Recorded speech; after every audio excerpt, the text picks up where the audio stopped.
শিক্ষকের হাত ধরে আসছেন না? আজকে আপনাদেরকে এই কলম ছুঁড়ে মারতেছি। ধিক্কার জানাই বাংলাদেশের শিক্ষকদের গায়ে যারা হাত দিয়েছেন। আপনাদের মতো নির্লজ্জ পুলিশ এই বাংলাদেশে নাই। এত লজ্জা কিভাবে আপনাদের হয়? কত ভাই বোন জানেন আমাদের হাতে কোনো অস্ত্র ছিল না, আমাদের হাতে আছে কলম। সেই কলমের মাথাটা পুনরুদ্ধার করার জন্য আমরা শান্তপূর্ণভাবে সমাবেশে মাঠে নামছি। সেই পুলিশ আমাদের উপর লাঠি চার্জ করেছে, তারপর গাছ সামগ্রী নিক্ষেপ করেছে। শিক্ষকরা জানি বাঁচার জন্য দৌড়াইছে।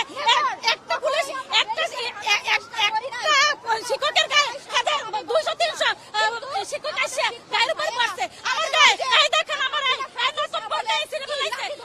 আমি মানুষের মধ্যে দিয়ে বের হইতে পারি না, আমি মাঠে পড়ে গেছি। আমাদের